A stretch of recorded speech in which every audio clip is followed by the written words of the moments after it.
पंतप्रधान मोदींच्या दौऱ्यामुळे नाशिक ते मुंबई असं चैतन्याचं वातावरण निर्माण झालं। नाशिकमध्ये नरेंद्र मोदी यांनी आध्यात्मिक धार्मिक अधिष्ठान असलेली पूजा केली, तर युवकांना खास कानमंत्रही दिलेत। त्याचसोबत मोदींनी रोड शो करत नाशिककरांना महायुतीच्या एकजुटीचं दर्शन घडवलं। पाहूया नरेंद्र मोदींच्या दौऱ्यातली खास क्षणचित्र।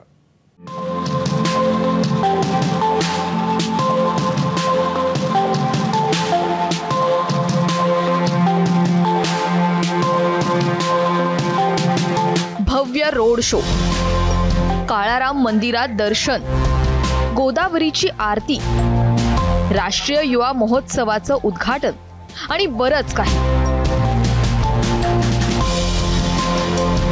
असा होता मोदींचा नाशिक दौरा। लेझिम, ढोल ताशा, शंख वादनासह पंतप्रधान नरेंद्र मोदींचं स्वागत झालं आणि सुरू झाला मोदींचा रोड शो। राईट हँडला शिंदे, लेफ्ट हँडला फडणवीस, पाठीशी अजितदादा। नाशिकच्या रोड शो मध्ये मोदींच्या कारला हे असं होतं ट्रिपल इंजिन। यावेळी फुलांची उधळण करत पंतप्रधान मोदींचं नाशिककरांनी स्वागत केलं।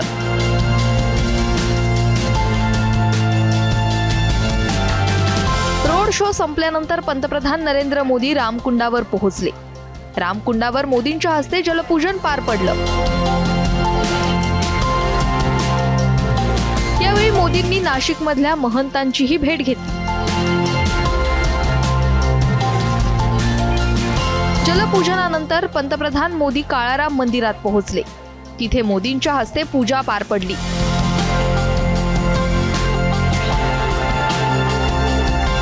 यावेळी खणखणीत टाळ वाजवत पंतप्रधान मोदी भजनात तल्लीन झाल्याचं पाहायला मिळालं।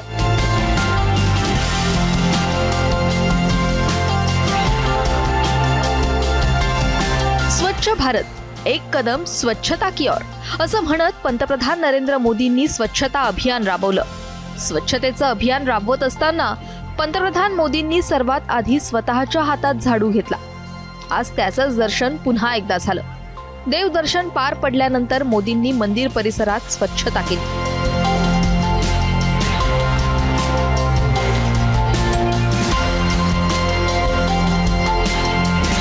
यावेळी मोदींनी मंदिराबाहेर असणाऱ्या स्वामी विवेकानंद यांच्या पूर्णाकृती पुतळ्याला सुद्धा अभिवादन केलं। यंदा 27व्या राष्ट्रीय युवा महोत्सवाच्या आयोजनाची जबाबदारी ही महाराष्ट्रावर सोपवण्यात आली आहे आणि याच राष्ट्रीय युवा महोत्सवाचं उद्घाटन मोदींच्या हस्ते पार पडलं।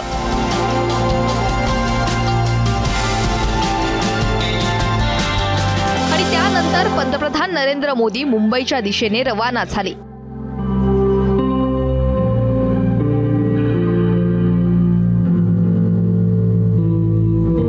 अयोध्येतील रामलला प्राणप्रतिष्ठा सोहळ्याच्या पार्श्वभूमीवर पंतप्रधान मोदी यांच्या नाशिक दौऱ्याला खास महत्त्व आहे। प्रभू श्रीराम 14 वर्ष वनवासात असताना त्यांनी नाशिकच्या पंचवटीमध्ये वास्तव्य केलं होतं। त्यामुळे नाशिकला एक वेगळं धार्मिक महत्त्व आहे। या कुंभभूमीत आज मोदींचा दौरा पार पडला। एकूणच मोदींच्या दौऱ्याने आध्यात्मिक, सामाजिक आणि राजकीय सांगड घातली असली तरी देवभूमी नाशिकमध्ये एक वेगळंच चैतन्य संचारलंय। मुकुल कुलकर्णीसह ब्युरो रिपोर्ट, एबीपी माझा, नाशिक।